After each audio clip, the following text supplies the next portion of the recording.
Hi, everyone. Thank you so much for joining me today. I am Michelle Perkins, for those of you who don't know me, and I help women share their voice so that they can be seen, be heard, and be powerful. And today I have the privilege of speaking to another co author of the book, Everyday Woman's Guide to Doing What You Love, Maria Lobato. Maria is an author, a spiritual medium, a life and spiritual coach, a hypnotherapist, and an NLP master practitioner. Welcome, Maria. Thank you. Hello, everybody. It's a privilege to be here. Thank you for letting me have a voice. Really appreciate it. Yes, absolutely. I am excited to get to know more about you and what you do and talk about your chapters. So, would you mind sharing just a little bit about who you are? Um, who I am? Wow, that's a good question. Isn't it? Who I am? It's as we were saying earlier in our conversation. It kind of changes every day because you do inner work. You investigate who you are. You ask that question several times, and you get to know yourself more and more. But I'm just normal person. Uh, Mhm. I'm just somebody who was in the nitty gritty, like I usually say. I had my troubles, I had my problems, and one day I just said, "This needs to change. It's now or never." So I made a decision, and life changed. So I am. I like to think of myself as a light worker. I go where spirit takes me. Um, but everywhere I go, I try to take as much light as I can, as much inspiration as I can, as much love as I can, so I can make a difference. And that's what I'm here for, to make a difference in people's lives. Wow. Wonderful. Yes, I love that. And Maria, before we go any further, because I truly love listening to you talk because of your accent, can you please share with others where you're from?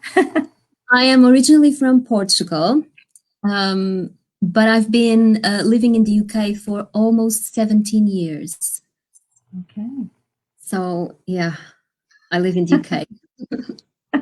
Well, nice. I love listening to you talk with your accent. It's great. So, Thank um, you. so you say that you are a spiritual medium, and then you're also a life and spiritual coach. Do you want to share a little bit about that and what all that is? Well, spiritual medium means that I can communicate and I can see and I can talk, I can feel, I can hear spirit. So, those who have departed from this level of existence. And I've been like that. I've done this since I remember existing. So it's from birth. Yeah. Uh, Mm. I learned how to use it properly when I was about 26 and I started doing mediumship and working with people. Um, so I did platform, which is I used to do like readings for an audience, loads of people. I did that for 5 or 6 years, and I loved it. And although I'm very much of an introvert and I don't really like to speak up, when I did that, I was in my element. It was like spirit was talking to me. I was giving from the heart, and it was like it flows, and it was beautiful. I love doing that. Um, but I don't just do that. So I am a life coach as well, and as a spiritual coach. So I help people with, especially women, with all sorts of transformation. I like, as you do, I like to give women a voice because I didn't have a voice for a long time. Um, and when I found my voice, I thought my voice is meant to give voice to other people, to other women who have no confidence like I didn't have, who have no self esteem like I didn't have, who didn't love themselves like I didn't love myself. Uh, Mm. so I help them transform into the beautiful beings that we all are. I also help people with like spiritual awakenings, navigating the dark night of the soul. Sometimes it's so difficult when you understand who you really are. to go back to living your normal life. So I help people through the whole process. I think that I help people with most things, but it needs to flow. So I usually, my clients usually are attracted to me in a way that it's natural and it flows because that's the way it's supposed to be. So yeah, I'm a light worker, as in I go where the universe wants me to go. I make a difference where I need to go and make a difference. Wow. Wow, that's amazing. And I just think to have that, those talents, those abilities is just wonderful. So that's great that you are taking those and using them to better the world and to help other women. So I congratulate you on that. That's just Thank you. awesome. It really is. Thank you. So have you seen with some of your clients that you've worked with, have you really seen like a huge transformation from like, okay, they were here and now they're here? And have you just really like seen and felt that transformation? Yes, definitely. Sometimes it's like you go from. I had a client not long ago. She had no self-esteem. She didn't know how to love herself, and she was really confused. And especially at work, she couldn't say no.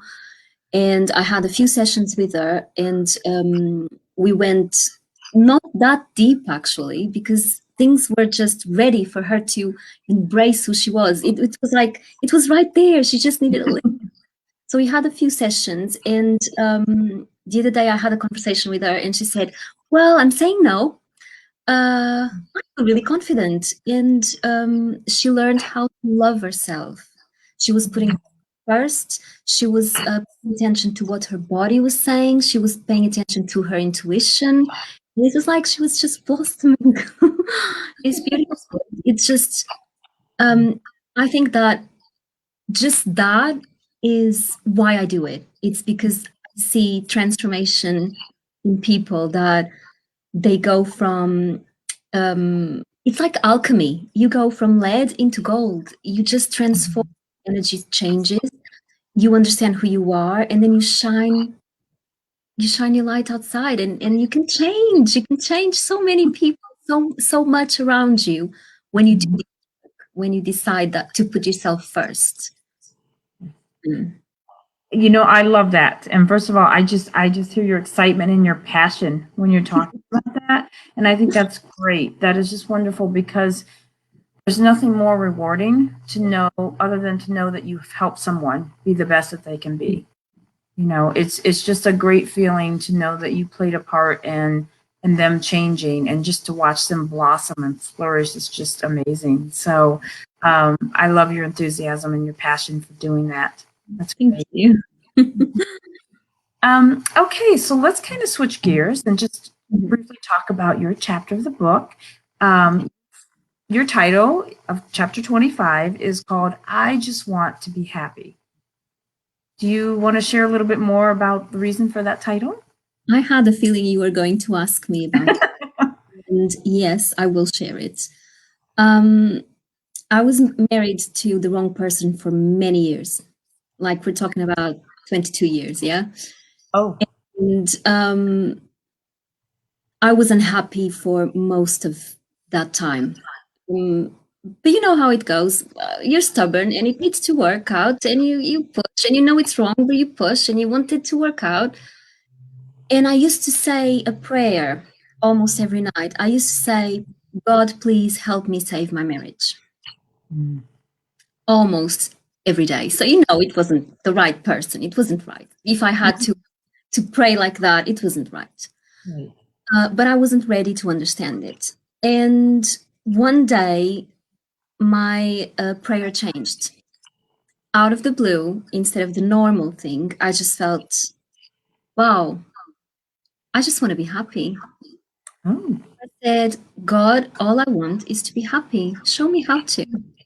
And less than a month later, I asked for divorce. And I walked out. And it was the wow. best ever. So I don't know if it was inspired. I don't know if it was because I was ready for it, but it was when my life actually changed. When I said, all I want is to be happy. Wow. Wow, that is amazing. It's all about your mindset and the words that you choose and just how you can change your mind to really, achieve what you want. So down you really wanted a divorce, you didn't really want to save your marriage. So when you change those words, things happen to you. So that's awesome. Thank you. Thank you. Thank you for being vulnerable with us. Mhm. So I read your chapter, and I know in it you had mentioned, and I don't want to talk a lot about it because we definitely want our viewers to go out and read it. But you did talk a lot about it of hiding your gifts when you were younger. Do you want to kind of share a little bit more about that? Yeah. So I come from a Catholic country. Although my family wasn't religious, it's very ingrained in our society, or it was when I was growing up. And well, you couldn't really talk about seeing spirits with other people because you were like weird, or you're a witch, or you're this, or you're that. So people label you straight away.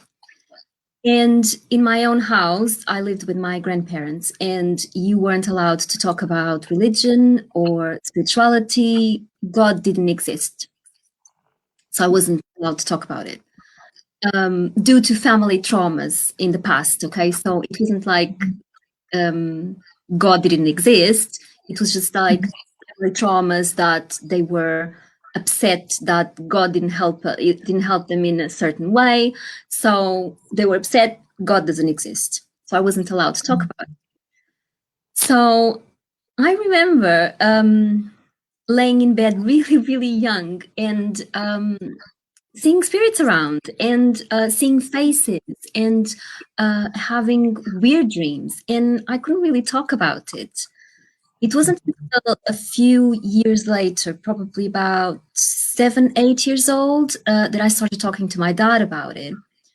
So my parents were divorced. I was living with my grandparents, and my dad started taking me over for weekends, and I started sharing with him. And well, turns out it was pretty much the same as me. Oh my goodness. Pretty good to have that support, but I didn't really share it with anybody else. So I'd go home to my grandparents, and I'm not even sure if my mom knows Mm. it.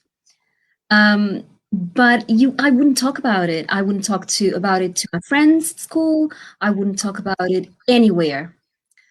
It wasn't until I moved to the UK that I started talking about it to certain people that were in that on that level, and that were like-minded. Yeah, but I was an adult when that happened. Really alone for many years because I was the weird one. And if I said something, people would like avoid me, like, oh, she can read my thoughts, or oh, she'll do this. And I was like, no.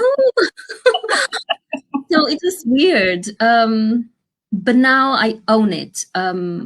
It's who I am. So either people accept it or it's okay.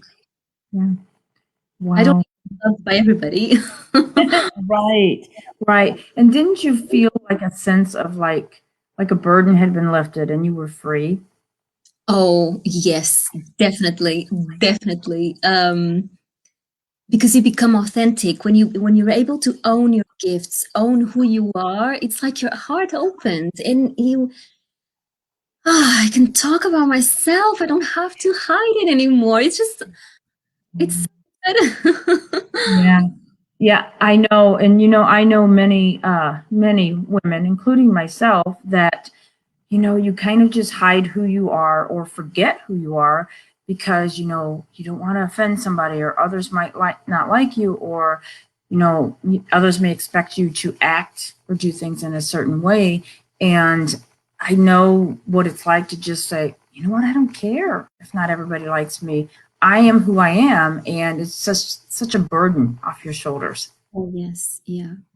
Yeah, and as coaches, like you and me, as coaches, we have the capacity to help the women Yes. get this, to understand that you are the one who's important. Because one thing that I really understood when I gained my voice back and I started owning my mediumship in who I was that people who understand me, people who share my views, they're naturally attracted to me. And I have such a big community now around me that I didn't used to. I was alone in the world because I kept it quiet.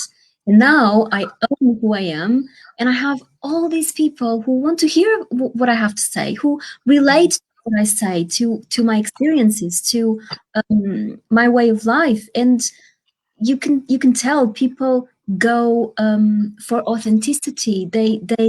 They want so much to be authentic in their own selves that they relate to that, and we can inspire that. Yes. Yes, absolutely. And I just think, everyone really needs to connect with their true authentic self. And the more people that we can help do that, the better the world is to live in. Definitely.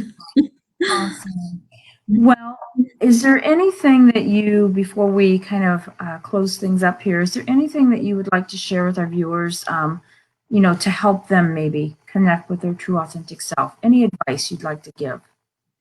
I'd say that surrender, that changed so much for me, because when I was praying, save my marriage, oh God, please save my marriage, I was controlling, I want this to happen. Mhm. Said, I just want to be happy. I surrendered. I completely surrendered. I didn't care about the outcome. The outcome was to be happy. How I got there, I didn't care. And I think that when we do surrender, miracles happen. So let go of control just a little bit. Just be willing to let go of control, and the process starts happening. So start there.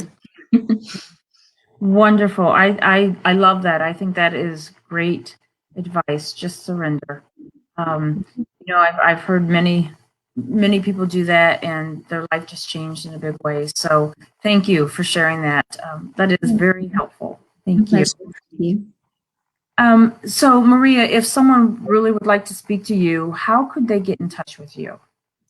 Well, I'm all over social media under justbelieveproject.co.uk. I also have a website, www.justbelieveproject.co.uk. And you can reach me on my personal Facebook account, which is Maria Lobato. So you'll find me there, and drop me a line. I like to be connected. I like to get to know my listeners. If I can help, why not? Awesome. Awesome. Thank you. And Maria, if you wouldn't mind, after we are done here, if you could just put all of that information in the comments, because I really want your information to be available to those that want to reach out to you. I will. Thank you. Thanks. Well, thank you. I have enjoyed talking with you. And thank you, everyone, for joining in and listening. And please do not hesitate to reach out to Maria if you feel that a connection to her or if you feel she can help you in any way. Thank you so much for joining us. And don't forget, go out and buy your copy on Amazon, Everyday Woman's Guide to Doing What You Love. Thank you, and happy 4th of July. Bye.